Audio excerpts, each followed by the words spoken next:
დაგვიზიარეთ, დაგვირეკეთ, მოგვიყევით, ჩვენ ვუსმენთ ერთმანეთს. ვუსმენთ ერთმანეთს. ვუსმენთ ერთმანეთს, ეს არის რადიო იმედის სლოგანი, კონცეფცია და სურვილი. ვუსმენთ ერთმანეთს, ეს არის ახალი სოციალური პროექტი, სადაც მთავარი არის საზოგადოება. მე ნინი ხუგაშვილი ვარ და დღეს ჩვენ ვუსმენთ ერთმანეთს. ეთერშია ყოველდღიური ток-შოუ, როგორც უკვე მოგახსენეთ, სათაურით ვუსმენთ ერთმანეთს დღეიდან ყოველ სამუშაო დღეს 17 საათიანი საინფორმაციო გამოშვების შემდეგ. ჩვენ დაგეხმარებით სოციალური პრობლემების გადაჭრაში. ეს არის გადაცემა, რომლის წამყვანებიც მე, ნინი ხუგაშვილი, ნინო მეუნარგია და ზაზა ჭიტანავა ვართ მედიატორები. თქვენ კი რადიო იმედის მსმენელი, ანუ ჩვენი სტუმრები დაგვირეკეთ, მიიღეთ გადაცემაში მონაწილეობა, პირდაპირ ეთერის ტელეფონები ჩართულია 292 1188 292 1189 თქვენ გელოდებათ. მოგესალმებით, ზაზა ჭიტანავა გახლავართ და ჩვენ ვუსმენთ ერთმანეთს. თუ გაქვთ შეკითხვა, გსურთ გაგვიზიაროთ თქვენი პრობლემა, აუცილებლად დაგვირეკეთ, მოგვიყევით. არც ერთი თქვენი კითხვა პასუხგავუცემელი არ დარჩება, ჩვენ ვეცდებით ყველა პრობლემის მოგვარებაში. მოგესალმებით, მე ნინო მეუნარგია ვარ და როგორც უკვე აღნიშნეთ, დღეიდან ჩვენ ერთმანეთს ხვდებით აქ რადიო იმედის ეთერში და ვიდრე ინტერაქტივი დაიწყება, აქვე მინდა აღნიშნო, რომ რაც შეეხება ინტერაქტივს მეორე ბლოკში, ანუ ჩვენი საკონტაქტო ნომრებია 292 1188 292 1199 ჩვენ ყველა თქვენს პრობლემას გავიზიარებთ და შევეცდებით დაგეხმაროთ, რასაკვირველია მივმართავთ შესაბამის უწყებებს. რაც შეეხება პირველ ბლოკს, მოდით თვალი გადავავლოთ დღის თემებს. გადაცემა იქნება ყოველთვის ორ ბლოკად დაყოფილი. პირველი ბლოკი იქნება დღის თემა, ანუ თქვენ საშუალება გექნება დარეკოთ და იმ დღის მნიშვნელოვან მოვლენებზე გამოთქვა თქვენი პოზიცია, თქვენი მოსაზრება ყოველგვარი დარბკოლებისა და შეფერხების გარეშე, ხოლო მეორე ბლოკში უკვე საშუალება გაქვთ დაგვირეკოთ კონკრეტული პრობლემები და ჩვენ ერთად ვეცადოთ პრობლემის მოგვარებას. უკვე მსმენელია ხაზზე, კარგით, მაშინ დღემშვიდობისა.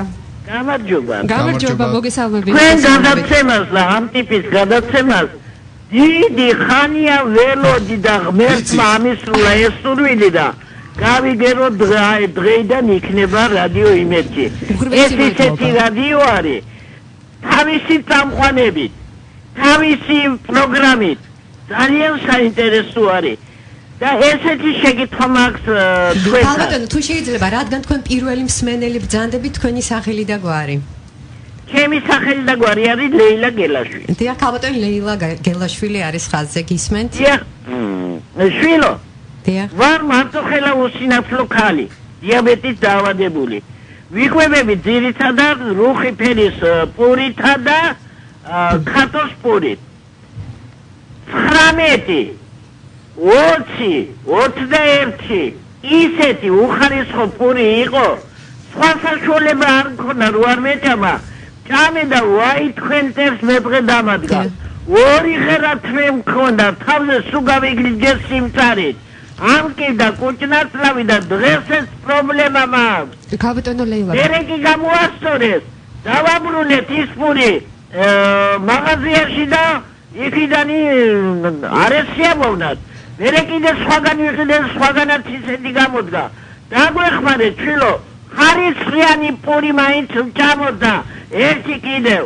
კაფჩია საწავი და ქალბატონო ლეილა, გასაგებია. დიახ, თქვენი პრობლემა გასაგებია, თუ შეიძლება დარჩით ხაზზე და გადაცემის შემდეგ ისევ დაგვიკავშირდით ამ ნომერზე და ჩვენ აუცილებლად თქვენს ამ პრობლემას ყოველ შემთხვევაში შევეცდებით, რომ პრობლემა მოვაგვაროთ. იმისთვის რომ გასაგებიდან ნათელი გახდეს. საიდან გვირეკავთ ქალბატონო, დედაქალაქიდან თუ რომელიმე სხვა? თბილისიდან, გდანიდან. გასაგებია, ქალბატონო ლეილა, გასაგებია თქვენი წუხილი. მოკლედ, მადლობას მოგახსენებთ და ჩვენი ფორმატი ასეთია. პირველ ნაწილში დღის თემებზე ვსაუბრობთ, გამოვხატავთ ჩვენს პოზიციას, მოსაზრებას, ხოლო მეორე ნაწილში სწორედ ისეთი პრობლემებით, როგორზეც ახლა თქვენ საუბრობდით და სხვა ტიპის პრობლემებით, რომელიც აწუხებს ჩვენს მსმენელს, შეგიძლიათ დარეკოთ, გვითხრათ ამ პრობლემის შესახებ და ჩვენ უკვე ვეცდებით პრობლემის მოგვარებაში დაგეხმაროთ. ახლა კი გადაცემის ფორმატი შევინარჩუნოთ. ახლა რაც შეეხება დღის თემებს, გიორგი მარგველაშვილი აცხადებს, რომ ქართული ემიგრაციისთვის ორმაგ მოქალაქეობაზე კარი გახსნილია. პარლამენტის თავმჯდომარე დღეს ჟურნალისტებს შეხვდა და განაცხადა, რომ კოალიციაში საარჩევნო სიებზე მუშაობა არ მიმდინარეობს. ბარაკ ობამა და ვლადიმერ პუტინი უკრაინის საკითხებზე ისაუბრებენ. ანუ ეს არის ის თავი თემები, რომლებიც დღეს იყო საინფორმაციო საშუალებების ცენტრში, ასევე შეიძლება ჩავთვალოთ დღის მნიშვნელოვან მოვლენებად შემდეგი სიახლეების. ოფლის მეურნეობის მინისტრი, მის მოადგილე და ღვინის ეროვნული სააგენტოს თავმჯდომარე ქარხნებში ყურძნის ჩაბარების პროცესს წუხელ გვიან ღამით ადგილზე ესნობოდნენ. ჩვენ ოთარ დანილი ახმეტის მუნიციპალიტეტში იმყოფებოდა ერთ-ერთ ახალგახსნილ ქარხანაში. მინისტრი რთველის მიმდინარეობის შესახებ ქარხნებში ყურძნის მისულ მევენახეებს და ღვინის საწარმოს ხელმძღვანელებს უშუალოდ გაესაუბრა. ბოლო მონაცემებით 75,000 ტონამდე ყურძენია გადამუშავებული, მიღებულმა შემოსავალმა კი 45 მილიონ ლარს გადააჭარბა. დაავადებათა კონტროლის ეროვნული ცენტრისა და სურსათის ეროვნული სააგენტოს ერთობლივი პრესკონფერენცია ცოფის თემას მიეძღვნა. დღევანდელ პრესკონფერენციაზე გაირკვა, რომ ცოფის ელიმინაცია, ძაღლების ვაქცინაციით შესაძლებელი საქართველოში 2014 წელს ცოფით 4 ადამიანი გარდაიცვალა, 2015 წელს კი არც ერთი.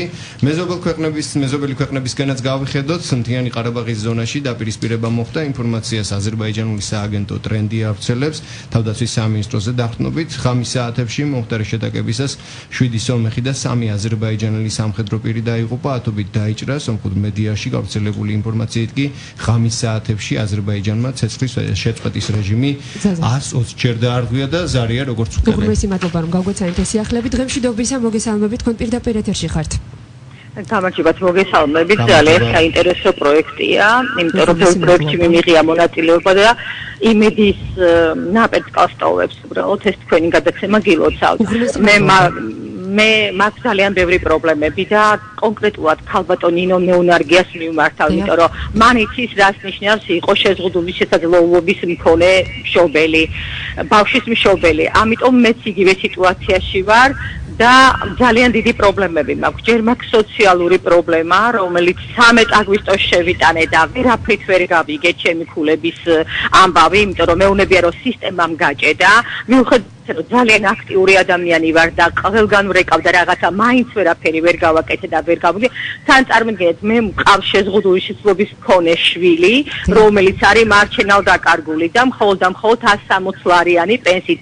ის 1 სექტემბრიდან გახდა 160 ლარიანი და ამაში ქალბატონმა ნინო მიცის, რომ მე დიდი წვლილი მაქვს შეტანილი და გარდა მაგისა კიდე სხვა რაღაცებში, იმიტომ რომ 9000 ბავშვს რომელსაც მოუმატეთ, ერთ-ერთი პირველი დედა ვიყავი, რომელიც პროექტი მაქვს საბანკო სექტორთან ძალიან დიდი პრობლემა, იმიტომ რომ ვერ მოვაგვარე, არ გადმიწილვადეს და პლუს ამას შეიძლება ხვალდაზე სახლიდან გამასახლონ. ნიკასთან ერთად, ნიკას გარდა არავინ არ ყავს და შეიძლება მალე დედაც აღარ ყავდეს. ძალიან მჭირდება თქვენი თანადგომა. მე საბანკო პრობლემა მაქვს CBC ბანკთან და მიმართავ ღია ეთერში ბატონ მამუკა ხაზარაძეს და ბატონ ვახტანგ ბუცხიკიძეს. ძალიან გთხოვთ, გაითვალისწინეთ. მე არ ვიტხოვ ამ ფულის ჩუქებას, უბრალოდ ცოტა ხანს გამიყინეთ. ბინა არის ავარიული და ვერ ვყიდი და სანამ ეს გამაგრებით სამუშაოები მიდის დაახლოებით 3-4 თვე ჭირდება. უბრალოდ მადროვეთ რომ მივხედოთ ჩემ შვილს და ის ბავშვი არ დარჩეს ჩემი შვილი უდედოთ. თორე დარჩება უპატრონ და სახელმწიფოს ეს უფრო ძვირი დაუჯდება. ალბათონ ლელა, ძალიან დიდი მადლობა ზარისთვის. თქვენ სწორედ მართებულად აღნიშნეთ, მე ზუსტად ვიცი რას ნიშნავს იყო შეზღუდული შესაძლებლობების მქონე დედა. იქიდან გამომდინარე, რომ მე თავად ვარ შეზღუდული შესაძლებლობების მქონე ბავშვის დედა და გარდა ამისა, მე ვარ წამყვანი სოციალური პროექტისა, ჩვენ აქ ვართ, უშუალოდ ამ თემაზე ვმუშაობ. ამიტომ რასაკვირველია და არა იმიტომ რომ მე ვარ უშუალოდ შეზღუდული შესაძლებლობების მქონე ბავშვის დედა, ჩვენ ყველა ამას გულთან ახლოს მივიტანთ. მე ძალიან კარგად ვიცი თუ რას ნიშნავს ასეთ ბავშვთან ერთად დარჩე ქუჩაში. ეს უბრალოდ დაუშვებელია და მე მგონი ნინიც დამეთანხმება, ზაზაც დამეთანხმება. ჩვენ მაქსიმალურად შევეცდებით დაგეხმარებით, რომ ეს პრობლემა მოვაგვაროთ. კაპიტან ლელა, თუ შეიძლება არ გათიშოთ, პროდიუსერი ეთერს მიღმა მოინიშნავს თქვენს ნომერს და შემდეგ უკვე ვეცდებით მაქსიმალურად დაგიდგეთ გვერდში ჩვენი კომპეტენციის და შესაძლებლობების ანუ ქალბატონ ლელას აქვს ორი ძირითადი პრობლემა. დიახ და გვპირდებით რომ ჩვენ ამას აუცილებლად ამ საკითხს დავაყენებთ და შევეცდებით რომ გადაგიჭრათ ეს პრობლემა. 292 1188 292 გახლავთ ჩვენთან საკონტაქტო ტელეფონის ნომერი. ალბათ გადაცემისთვის მithumetes ახალი პროექტისთვის იმაზე საამაყო არაფერი, როდესაც დაწყებისთანავე გაისმის ზარი, მაგრამ როდესაც გესმის ასეთი პრობლემების შესახებ, ალბათ საკმაოდ რთული მოსასმენია, როდესაც ასეთი საკითხები სამწუხარო რეალობა და მოდი ჩვენ შევეცადოთ რომ შევცვალოთ არსებული რეალობა, ჩვენ შევეცადოთ დავახმაროთ ერთად. ძალიან რთულია, როდესაც მარჩენალ დაკარგული ადამიანი და ყავს შეზღუდული შესაძლებლობების მქონე ბავშვი და ის არის ქუჩაში დარჩენის კანდიდატი. უგულესი მადლობა რომ დაგუკავშირდით წარმატებებს ისეთია რომ მსგავსი თემები ალბათ არ იქნება იშვიათი ჩვენთან მსგავსი მტკივნეული მძიმე თემები მაგრამ ჩვენ უნდა ვეცადოთ სწორედ იმას რომ გავხდეთ მედიატორები და პრობლემის მოგვარებაში შევიტანოთ გაცემის პირველი ნაწილი როგორც აღნიშნეთ მიმდინარე თემების განხილვას ეთმობა თქვენ შეგიძლიათ არა მხოლოდ თქვენი სოციალური პრობლემებით რომელიც როგორც წესი განსაზღვრულია გაცემის მეორე ბლოკში თქვა ჩართვისთვის და არეკვისთვის და მოსათხრობად ასე თქვა ჩვენთან გასაზიარებლად იმისთვის რომ დაგეხმაროთ გაცემის პირველ ნაწილში თქვენ შეგიძლიათ სწორედ იმ საკითხებზე გაამახვილოთ ყურადღება, რომელზეც ისაუბრა ნინო, ისაუბრა ზაზამ, რომელზეც ახლა მე შემოგთავაზებ, თუმცა ეს უბრალოდ არ ნიშნავს იმას, რომ თქვენ კონკრეტულად ამ საკითხზე უნდა გაამახვილოთ ყურადღება. რა ხდება დღეს ჩვენს ქვეყანაში, რა გაწუხებთ, რა არის თქვენთვის პრობლემატური, რას ფიქრობთ ამ თუ იმ საკითხთან დაკავშირებით? ჩემოდით დღე ეთერში გაგვიზიარეთ თქვენი მოსაზრება პირველი ნაწილის დასრულებამდე არის 3 წუთი პრაქტიკულად დარჩენილი. ამჯერად მე გაგაცნობთ რამდენიმე სიახლეს დღის თემიდან, მაგალითად ის რომ ევროკავშირის შემფასებელი მისია ეწევა დღეს თბილისს, თავშესაფარი, მიგრაცია, ტრაფიკინგი და კორუფცია. დელეგაციის წევრები 4 მიმართულებით ისაუბრებენ და შეაფასებენ საქართველოში არსებულ მდგომარეობას. საგარეო საქმეთა სამინისტროში იმედს გამოთქვამენ, რომ ექსპერტების დასკვნა იქნება დადებითი და მომავალი წლიდან საქართველოს მოქალაქეებისთვის ევროპის საზღვარი გაიხსნება. დავიტოვოთ ჩვენც ალბათ ამის იმედი.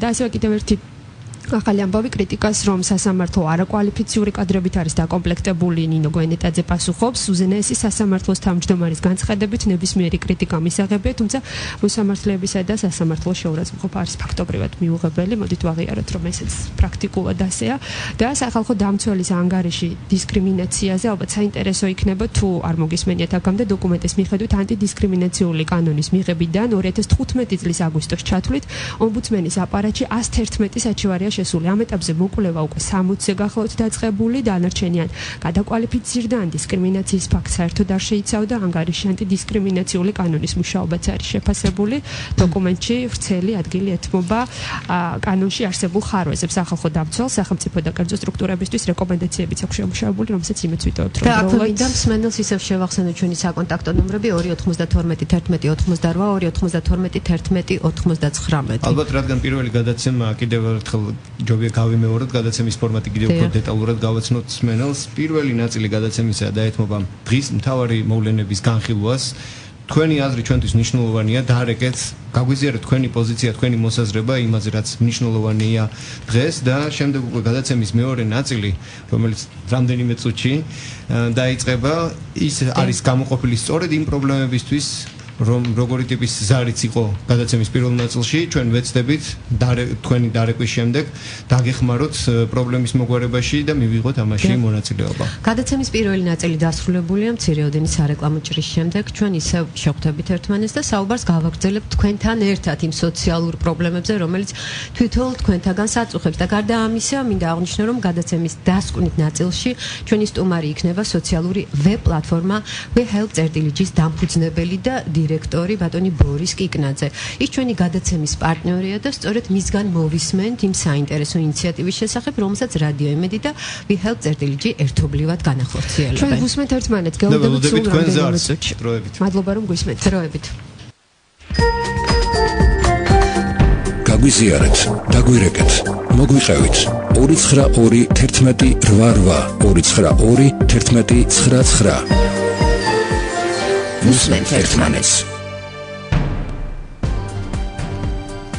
კიდევ ერთხელ მოგესალმებით, ჩვენ ისევ პირდაპირ ეთერში ვართ და შეგახსენებთ, რომ თქვენ უსმენთ რადიო იმედის ახალ სოციალურ პროექტს ვუსმენთ ერთმანეთს. ჩვენ გადაცემის წამყვანები ნინო მეუნარგია, ნინი ხუგაშვილი, ზაზა ჭითანავა გისმენთ. თქვენ ჩვენი საკონტაქტო ნომრებია 292 11 88 292 11 99. გაქვთ შეკითხვა, გსურთ გაგვიზიაროთ თქვენი პრობლემა, აუცილებლად დაგვირეკეთ, მოგვიყევით და არც ერთი თქვენი დასმული შეკითხვა პასუხგაუცემელი არ დარჩება. ვუსმენთ ერთმანეთს, ეს არის რადიო იმედის სლოგანი, კონცეფცია და სურვილი, ეს არის გადაცემა, რომლის სტუმრებიც თქვენ ხართ. ამიტომ ველოდებით ჩვენ თქვენ ზარებს დღემშვიდობისა კიდევ ერთხელ მოგესალმებით. მადლობა რომ გვისმენთ. 292 11 88 292 11 99 გახლავთ ჩვენთან საკონტაქტო ტელეფონის ნომრები. მსმენელი უკვე ხაზია. დღემშვიდობისა მოგესალმებით. დღემშვიდობისა გისმენთ თქვენ პირდაპირ ეთერში ხართ. გამარჯობა მოგესალმებით. მივესალმები მაღლობ დღეს მსმენელს. გილოცავთ ამ გადაცემის დაწყებას. მადლობა თქვენ ზარისთვის. მე გახლავთ მარიკო ნატაძე, ვარ აუტიზმის მქონე ბავშვის მშობელი. ასევე არასამთავრობო ორგანიზაციაში ვმუშაობ ნეირობედერის უფლებებისთვის. მე ვიკავი მის გამო გითხრათ ანუ იმ პრობლემის შესახებ მოგიყვეთ, რაც არსებობს საქართველოში და რაც უშუალოდ მე შემეხო წელს ჩემი შვილი პირველ კლასში მივიდა სკოლაში და პრობლემა გვაქვს ის, რომ ინკლუზიური განათლება ფაქტიურად არ არსებობს საქართველოში, ეს მხოლოდ ფურცელზე დაწერილია. ჩემს შვილს სჭირდება ინდივიდუალური სპეციალური მასწავლებელი, რომელიც კლასში დაუჯდება მას ჩართავს სასწავლო პროცესში, ანუ ეს არ გვაქვს ჩვენ და იძულებული ვარ მე დავუჯდე კლასში, ან ვიღაც დავიქირავ, რომელიც დაუჯდება და მე გადავიხადო ამის თანხები. ეს არ ეხება მხოლოდ ჩემს შვილს. ეს არის მთელი საქართველოს პრობლემა, რეგიონებში უფრო მეტად არის, უფრო რთულად არის კიდევ ეს პრობლემა ვიდრე თბილისშია და აი მე უბრალოდ რა ვიცი, მინდოდა გამიჟღერებინა ეს პრობლემა და დიახ, მე დაგეთანხმებით იმაში, რომ ნამდვილად დიდი პრობლემაა სპეცპედაგოგები, მაგრამ ალბათ თქვენ დამეთანხმებით იმაში, რომ ინკლუზიური განათლება უკვე დანერგილია საქართველოში და რაც შეეხება თქვენს პრობლემას და მე მესმის, რომ ეს არა მარტო თქვენი პრობლემა, ჩვენ აუცილებლად მიმართავთ განათლების სამინისტროს და აუცილებლად მე იმედს ვიტოვებ, რომ ეს პრობლემა ჩვენთან ერთად გადაიჭრება. ჩვენ ვუსმენთ რომ ყველა ადამიანის პრობლემა მოვაგვაროთ. საჭიროების მქონე მოსწავლეზე ერთი სპეციალური მასწავლებელია გამოყოფილი და ამ დროს შეუძლებელია, როდესაც თქვა 6-ვე ბავშვი შეიძლება დაჭირდეს სპეციალურ მასწავლებელს დროულად, ვერანაირად ვერ მიაღწევს ის 6-ვეს ყურად. თქვენ ალბათ გულისხმობთ, რომ დიაგნოზიდან გამომდინარე შეიძლება სხვადასხვა დიაგნოზის ბავშვი იყოს და რასაკვირველია ერთი სპეცმასწავლებელი ვერ გაჩნდება. შეიძლება ერთ ტუალეტში გაყო, მეორეს რაღაც გაკვეთილში ჩართვა, 1000 რამე პრობლემა. ანუ ეს სისტემა არის დასახვეწი. რა თქმა უნდა, ვიდრე ხომსმენელი შემოგვეცდება, მოდით თუ შეიძლება დავუსვამ შეკითხვას გალბატონ მარის, მაქსიმალური რაოდენობა ბავშვების 6-ია, როგორც ხვდები განსაზღვრული კლასში, რადგან მე არ ვარ ამ საკითხში. სკოლაშია, ანუ იქ სადაც ჩემი შვილი მივიდა, იქ 2 სპეციალური საჭიროების მქონე ბავშვია მოსწავლეა, მაგრამ არსებობს სკოლები, სადაც თქვა 23 ბავშვზე მხოლოდ 3 სპეციალური მასწავლებელია და წარმოიდგინეთ 23 ბავშვს როგორ უნდა გაუწყვეს 3 სპეციალური მასწავლებელი. ანუ განათლების სამინისტრო ამბობს, რომ წესით არის 6 ბავშვზე ერთი სპეციალური მასწავლებელი, მაგრამ ეს არ არის ადეკვატური დაფინანსება ამ ბავშვების. და კონკრეტულად იმ სკოლისგან, სადაც თქვენ ბავშვი დაგყავთ, რაიმე პასუხი მიგიღიათ, მუშაობენ ამ პრობლემის აღმოფხვრაზე? იცით რა შეასაქმე, მე მივმართე სკოლას განათლების სამინისტროს წინასწარ, სანამ სწავლა დაიწყებოდა, მოვითხოვე ინდივიდუალური სპეციალური მასწავლებელი, დამხვდა მე, დამხვდა ეს კიდევ სხვა საკითხია, როგორ დამხვდა. აქაც მთელი ის დამჭირდა ამ ბრძოლა, რომ ზუსტად 14-ში დახვედრდა ჩემს სპეციალური მასწავლებელი, მაგრამ საქმე იმაშია, რომ მოვიდა მეორე ბავშვიც, რომელსაც სპეციალური საჭიროებები აქვს და ანუ ერთი სპეცპედაგოგი ორივე ბავშვთან უნდა ანუ ხარ გაიჭრება შუაში. უკვე მასწავლებლის რაოდენობის პრობლემა დადგა ამ სკოლაში. კი, ანუ ორივე ბავშვი ჭირდება ინდივიდუალურად რომ უჯდეს სპეციალური მასწავლებელი და 1-2-თან მესაჯდება. დიახ, მე როგორც გონია ინდივიდუალურად უნდა იყოს გაწერილი პროგრამა და შესაბამისად სპეცპედაგოგებმა ინდივიდუალურად. ქალბატონო მარი, ნამდვილად მნიშვნელოვანი პრობლემაა და არა მარტო თქვენი პრობლემაა ეს და ჩვენ დაგეხმარებით ჩვენ შევეცდებით მივაწოდოთ განათლების სამინისტროსგან ვეცდებით მივიღოთ პასუხი და ამ კონკრეტულ სკოლაზეც ალბათ. დაგეგმები აქვთ ამ მიმართულებით, შესაძლებელია ისინი უკვე მუშაობენ ამ საკითხზე, აუცილებლად მოგაწოდეთ ინფორმაციას, უმომაისი მადლობა რომ დაგვიკავშირდით. 292-11-88 გახლავთ ჩვენთან საკონტაქტო ნომერი, მსმენელი უკვე ხაზია, ვიდრე მას შემოვიყვანთ, მე შევახსენებ ჩვენს მსმენელს, რომ ეს გაიცემის მეორე ბლოკი შესაბამისად ჩვენ საუბრობთ იმ სოციალურ პრობლემებზე, რომელიც დღეს აქ და ამ წუთში არის თქვენთვის ყველაზე მნიშვნელოვანი, გადაუჭრელი და აუცილებელი. და სწორედ რადიო იმედი გაძლევს საშუალებას, რომ დაარეკოთ პირდაპირ ეთერში და ვისაუბროთ, როგორც ამას აკეთებს ახლა ჩვენი მსმენელი. და ჩვენთვის თავარია საზოგადოება, გისმენთ. დღემშვიდობისა, მოგესალმებით, თქვენ ღია ეთერში ხართ. გამარჯობა, პირდაპირ ხაზზე ხართ.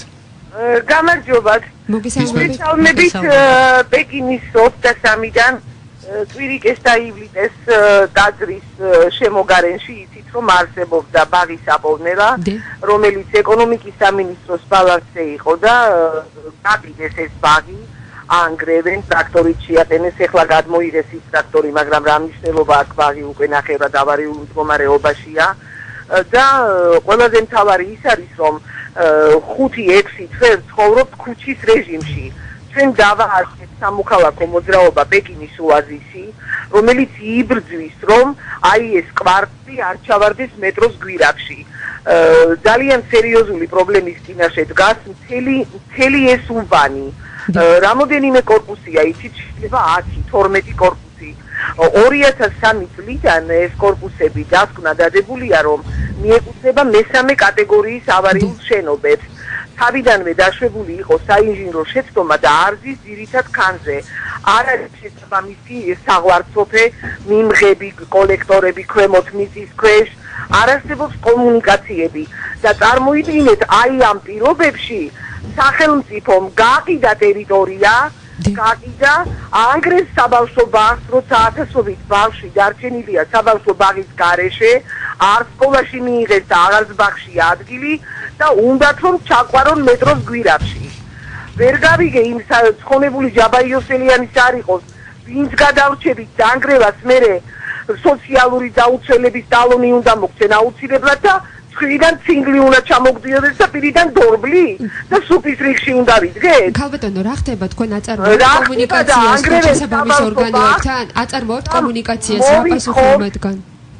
მოვითხოვთ, აქ არის მწვანე ზონა, აქ იყო ძველად ადრე ტუბდის სპარსერი, არის დაახლოებით 100-მდე მარადმწვანე ხე, 100 წელზე მეტი ხნის წინ დარგული წარმოიდგინეთ და არის საშინელი ავარიული კვარტალი, ანგრევენ საბავშვო ბაღს და ეხლა დაიწყეს ლაპარაკი, რომ უნდა მისცეს ხელისუფლებამ შესაბამისი ადგილი სხვა ადგილზე, სადაც გადაიყვანენ ამ კომპანია ელზუროს, მაგრამ ჯერჯერობით საბუთები არ მოუწიათ ჩვენთვის.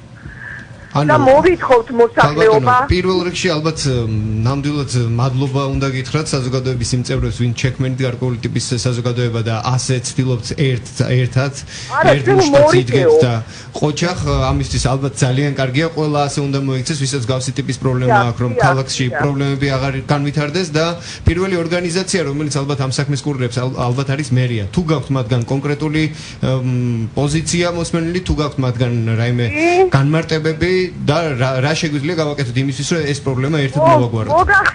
მოგახსენებთ. აბსოლუტურად პრეზიდენტიდან დაწყებული უკანასკნელი მაღალჩინოსნი დამთავრებული, ვისაც რაიმეს გაკეთება შეეძლო ამ თემასთან დაკავშირებით, არ არის ნარგავიტოვებია აბსოლუტურად. ესე იგი, ეს არის ჩაკეტილი მუდმივი წრე, იქიდან გადაუგზავნიან, იქ პრეზიდენტი უგზავნის მერიას, ამ ბოლოს უკვე პრემიერი ირაკლი ღარიბაშვილის სახელზე შევიტანეთ უკანონო მშენებლობები, რაც მიმდინარეობს ქალაქში, ატენის ქუჩა, მცხეთის ქუჩა, ასათიანის ქუჩა, ესპეკინის ქუჩა და მოვითხოვთ, რომ ნუღა გადასცემენ მერიას, იმიტომ რომ მერია არის უკვე დაინტერესებული მხარე. ჩვენ შევხვდით ქალაქის მერს, მაგრამ აბსოლუტურად ნოლი რეაქცია, არავითარი რეაგირება. როცა საქმეზე შედეგი არ იდება, ეს ნიშნავს, რომ არის ნოლი რეაქცია. არ ვიცი რა უნდა ხელისუფლებას. უნდა რომ მაინც და მაინც ბეტონის ფილებში დაგმარხონ. საინტერესოა ერთი გარემოება, თქვენ ახსენეთ, რომ ეს ბაღი იყო ეკონომიკის სამინისტროს ბალანსზე. რატომ არ იყო იქ საჯარო ბაღი და საჯარო ბაღს ანგრევდნენ თუ კერძო მფლობელობაში იყო თუ რა? საქმე იმაშია, რომ ეს ბაღი ქონდა იჯარით აღებული ქალბატონ მარიცა ლორთქიფანიძეს. და კერძო ბაღი იყო და ფუნქციონირებდა აგერ ივლისის დასაწყისამდე ჩვეულებრივ სასწავლო წელი რო დამთავრდა საბავშვო ბაღიც და იმის შემდეგ ქუჩის რეჟიმში გვაცხოვრეს მთელი კვარტალი, გვემუქრებიან დავანგრევთ და ავაშენებთ. გასაგებია ქალბატონო, თუ შეიძლება შეიძლება ეს ჩვენ გვაქვს სახელმწიფო საერთოდ ჩვენ ვიყავით სხვა ეთერში, ტელევიზიაში, პრესიდანაც და მუდმივად სვამ ერთი და იგივე კითხვას. ეს არის ჩვენი საერთო ტკივილი, დამეთანხმებით ყველა, თუ შეიძლება ქალბატონო დარჩით ხაზზე და გადაცემის დასასრულს დაგვირეკეთ, თქვენი საკონტაქტო ჩაგვაწერნით და ჩვენ შევეცდებით, რომ ეს პრობლემა მოვაგვაროთ. მსმენელია რომ დაგვირეკეთ, კიდევ ერთი მსმენელია ხაზზე, დღემშვიდობისა მოგესალმებით, ჩვენს წინა მსმენელს ვუთხრეთ, რომ გაწყდა კავშირი. ჩვენს წინა მსმენელს შეგვიძლია ვუთხრათ ისევე როგორც ნებისმიერს, რომელმაც დაარეკა და დაარეკავენ კიდევ, ჩვენ მაქსიმალურად შევეცდებით დაგეხმაროთ იმ პრობლემის მოგვარებაში, ყოველ შემთხვევაში ხმა მივაწვდინოთ შესაბამის ორგანოებს და მათგან კონკრეტული პასუხის მიღებას ჩვენ ვეცდებით აუცილებლად. 292 11 88 292 11 99 გახლავთ ჩვენთვის განკუთვნილი საერთო ნომრები, თქვენთვის განკუთვნილი იმისთვის, რომ თქვენი პრობლემა მოიტანოთ ჩვენამდე და ჩვენ დაგეხმაროთ მათ მოგვარებაში. და გადაცემის ბოლოს ერთ საინტერესო ინიციატივის შესახებ, რომელსაც სოციალურ ვებ პლატფორმა WeHelpG-სთან ერთად იწყებს რადიო იმედი, თავაზობთ ერთობლივად. ჩვენი გადაცემის სტუმარი ამ პლატფორმის დამფუძნებელი და დირექტორი ბორის გიგნაძე, მოგესალმებით.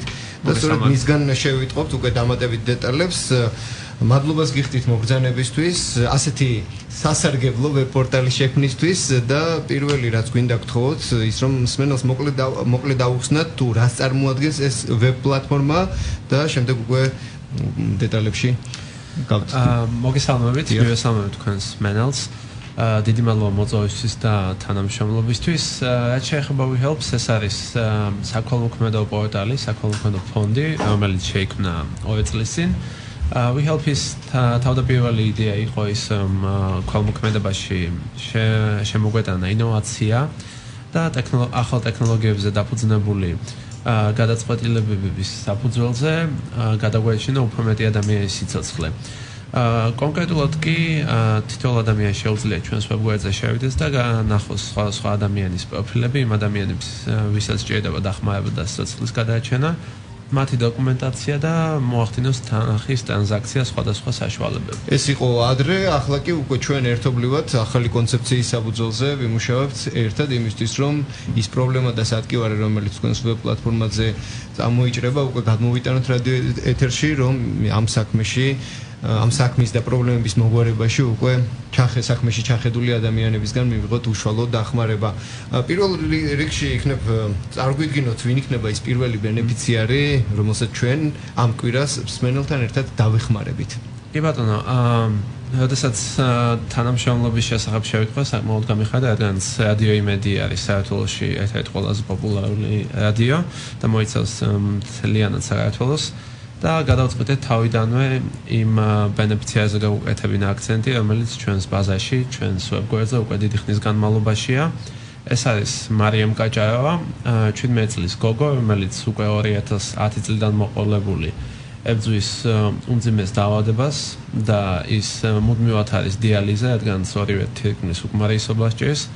და ამ წლების განმავლობაში ის საჭიროებდა დახმარებას, სხვადასხვა სახის ოპერაციებს, მისი მდგომარეობა ყოველთვის უფრო რთულდება, რადგანაც საკმარისი თანხა ვერ გეუდება სამწუხაროდ. მიუხედავად იმისა, რომ ჩვენც საზოგადოებაც და სახელმწიფო ცდილობს დავეხმაროთ, მისი მდგომარეობა სულ უფრო კრიტიკულია.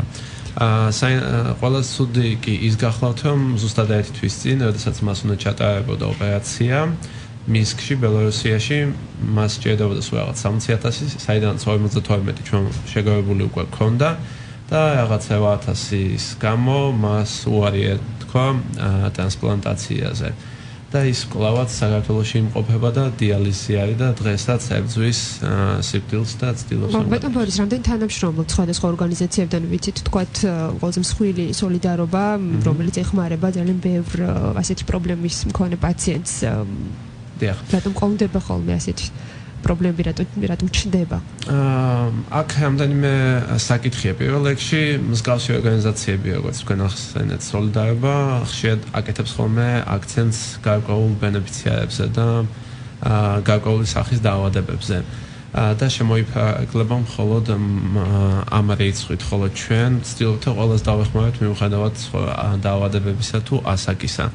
აქედან გამომდინარე, ხშირად ისინი ვერ ხვდებიან მათ პროფილში და ხდება შეყოვნება მკურნალობის და ოპერაციების. ბატონ ბორის, მე რამდენიმე შეკითხვა მაქვს თქვენთან და ალბათ მსმენელსაც აინტერესებს. საინტერესოა რატომ მაინდა-მაინც სამედიცინო თემა უპირველეს ყოვლისა, რა კრიტერიუმით არჩევთ ბენეფიციარებს და კონტროლის რა მექანიზმი არსებობს დახმარების მიღებასთან დაკავშირებით?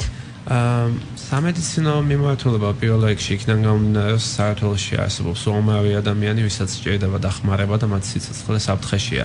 და აქ საუბარი არა მხოლოდ სახელმწიფოს მხრიდან დახმარებაზე, საჭირო სოციუმის ჩაერთოს და საზოგადოების მხრიდანაც წამოვიდეს ინიციატივა და ერთმანეთის დახმარების სურვილი. გარდა ამისა, საკმაოდ რთულია ამის თქმა, მაგრამ საქართველოში ხორციელდება ხოლმე როგორც წესი მსგავსი ოპერაციები და გვიწევს საზღვარგარეთ ამ ბენეფიციარების გაშვება. რაც შეეხება კონტროლის მექანიზმებს, თითოეული ბენეფიციარი და ადამიანი, რომელიც ჩვენს ვებგვერდზეა განთავსებული, მას გააჩნია საკუთარი პროფილი, სადაც წარმოდგენილია ფინანსური დოკუმენტაცია, სამედიცინო დოკუმენტაცია და ნებისმიერ მომხმარებელს შეუძლია ეს ნახოს თავადაც გადაამოწმოს. ბატონ ბორის, თქვენ ამას იკვლევთ თუ მხოლოდ ასე ვთქვათ სიტყვას ენდობით? ასე შემოთავაზებთ იმ დოკუმენტებს. სამწუხაროდ, ბოდიში გაგაცნობთ, სამწუხაროდ სოციალურ ქსელებში ხშირია манипуляცია მსგავსი მტკივნეული თემებით. დიახ. რა თქმა უნდა, სწორედ ამიტომაც ჩვენ თანამშრომლობთ სახელმწიფოსთან, იგივე ჯანდაცვის მინისტროსთან, მერიასთან, შემდგომ ასევე ორგანიზაციებთან, სხვადასხვა ფონდებთან და ვცდილობთ გავაერთიანოთ ჩვენი ძალისხმევა, შევამოწმოთ ყველაფერი არის სწორად თუ არა და მხოლოდ მას შემდეგ მივაწვდინოთ საზოგადოებას. მაინტერესებს რამდენი ბენეფიციარი ყავთ ამჟამად დარეგისტრირებული? ამჟამად დაასაბის დღიდან ჩვენ ყავდა 60-ზე მეტი ბენეფიციარი, 30-ზე მეტი ადამიანის გადააჩვენეთ ჩვენ უკვე მოახერხეთ და ამ ეტაპზე ჩვენს ბაზაში კიდე ონლაინ რეჟიმში შეუდება 15 ადამიანზე მეტი. როგორ ხდება თქვენთან გაწევრიანება? ანუ ჩვეულებრივი მარტივი რეგისტრაცია არის? მომხმარებლები გვიკავშირდებიან მეილის ან ზარის მეშვეობით, შემდგომ არის აპლიკაციის ფორმა, სადაც მითითებული ასევე ის დოკუმენტაცია, რაც საჭიროა წაედგინოს ჩვენს ვებგვერდზე განთავსებისათვის. აქ ჩვენს მსმენელს უნდა შევახსენოთ, რომ ბენეფიციარი, რომელზედაც ისაუბრა ბატონმა ბორისმა, ჩვენ მთელი კვირის განმავლობაში შევეცდებით, რომ მოგაწოდოთ მის შესახებ ინფორმაცია. როგორ შეიძლება, რომ ჩვენი მსმენელები რა ფორმით იქნებიან ჩართულები იმისთვის, რომ მარიამ კაჭარავას დავეხმაროთ?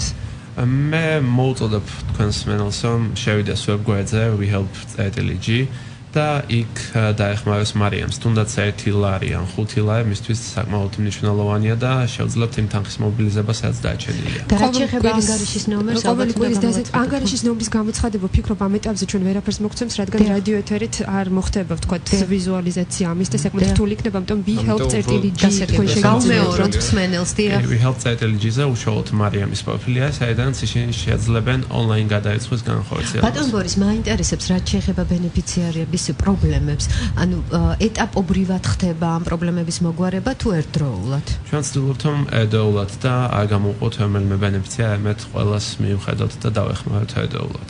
ანუ რაღაც გარკვეული კრიტერიუმები არ არსებობს, ხომ ერთდროულად ხდება მას დახმარება? იმისთვის რომ რადიო იმედის ეთერში ვისაუბროთ ამ ბენეფიციარის შესახებ, რა არის მნიშვნელოვანი კრიტერიუმი, როგორ შეარჩევთ თავად თქვენ ალბათ მსმენელებისთვისაც საინტერესოა. ყველაზე ალბათ იქიდან გამომდინარე თუ ვის სჭირდება ამ ეტაპზე ყველაზე ძალიან დახმარება. ეს რა თქმა უნდა ყველა სჭირდება, მაგრამ დროის შუალედები დიდ მადლობას მოგახსენებთ, მე მგონი გადაცემას დასასრულს უახლოვდება, ამიტომ კიდევ ერთხელ გავმარტოთ, რადგან პირველი ეთერია და გაუგებარი არ იყოს თუნდაც იმ მსმენელისთვის, რომელიც ახლა ჩართავს რადიო მიმღებს და შემოგვიერთდება ყოველ დღე 5 საათიანი საინფორმაციო გამოშვების შემდეგ ეთერში გავა, პირდაპირ ეთერში გავა გადაცემა, ჩვენ უსმენთ ერთმანეთს. გადაცემის პირველ ნაწილში ჩვენ ვისაუბრებთ დღის მნიშვნელოვან მოვლენებზე და არეკეთ და ყოველგვარი ზედმეტი განხილვის გარეშე თქვენ თვითონ არჩევთ იმ თემას, რომელიც მიგაშნიათ მნიშვნელოვან და მთავარ თემად, დღის თემად, საუბრობთ ამ თემაზე, გამოთქვამთ თქვენს პოზიციას, ხოლო გადაცემის მეორე ნაწილში უკვე ჩვენ უსმენთ კონკრეტული ზარებით, კონკრეტულ ზარებს, სადაც თქვენ ისაუბრებთ იმ კონკრეტულ პრობლემებზე, რომლის დახმარებაში ჩვენ მივიღებთ მონაწილეობას და გარდა ამ ზარებისა, ჩვენი სტუმრის შეგახსენებთ, რომ ჩვენი გადაცემის სტუმარი იყო სოციალური ვებ პლატფორმა wehelp.lg-ის დამფუძნებელი და დირექტორი ბატონი ბორის კიკნაძე. wehelp.lg ეს არის სოციალური ვებ პლატფორმა, სადაც შესაძლებელია ქველმოქმედება ონლაინ რეჟიმში. ეს არის მნიშვნელოვანი. და რაც შეეხება რადიო იმედს, მე არ შემიძლია რა აღნიშნო, ეს არის პირველი საინფორმაციო და პირველი სოციალური რადიოსადგური, რომელიც მთელ საქართველოში მაუწყებლობს და უკვე 14 წელია იმსახურებს მსმენელის ნდობას და ყურადღებას. და რაც შეეხება ჩვენს გადაცემას, ჩვენ ვუსმენთ ერთმანეთს, ყველა ის პრობლემა, რომელიც დღევანდელ გადაცემაში მოვისმინეთ, აუცილებლად იქნება პასუხგაცემული. ჩვენ რომ შევაჯამოთ ვიდეო დავამშვიდობებით ნინო ჩვენს მსმენელს, დღევანდელი ეპიზოდი ამ პროექტის რომ შევაჯამოთ, მივიღეთ უკვე რამდენიმე საკითხი იმისთვის, რომ ჩავერთოთ ჩვენ გადაცემის შემდეგ, ვიმსჯელოთ რა შეიძლება გაკეთდეს, როგორ შეიძლება დავეხმაროთ ამ პიროვნებებს და როგორც ღია ეთერის, თქვა პროცესში ჩაგრთავთ თქვენ რა მოხდება, როგორ მოხდება გაგაგებინებთ, ასევე აუცილებლად ვიქნებით კონტაქტზე ამ თუ იმ მსმენელთან და მაქსიმალურად შევეცდებით ჩვენი აგური დავდოთ ამ თუ იმ პრობლემის მოგვარებაში. უღრმესი მადლობა რომ გვისმენდით. მე იმედი მაქვს რომ ჩვენ შევძლებთ ძალიან ბევრი პრობლემის მოგვარებას. მე ნინი ხუგაშვილი ვარ, ხვალ შემოგიერთდებით დღე ეთერში ჩემს კოლეგებს ნინო მეუნარგეს და ზაზა ჭიტანევას უღრმესი მადლობა რომ მიწევდნენ თანაწამყვანობას. მე უკვე კვირის განმავლობაში შევხვდებით გადაცემაში ვუსმენთ ერთმანეთს. მადლობა და წარმატებებს ვუსურვებ გადაცემას და დაგვირეკეთ ჩვენ ველოდებით თქვენს ზარს, რა თქმა უნდა, მნიშვნელოვანია ყველაზე მეტად ის, რომ ჩვენ ვუსმენთ ერთმანეთს. და ჩვენი სტუმრები თქვენ ხართ. უღრმესი მადლობა ბატონ გლორის. მადლობა ნახვით. გაგვიზიარეთ, დაგვირეკეთ, მოგვიყევით, ჩვენ ვუსმენთ ერთმანეთს. ვუსმენთ ერთმანეთს.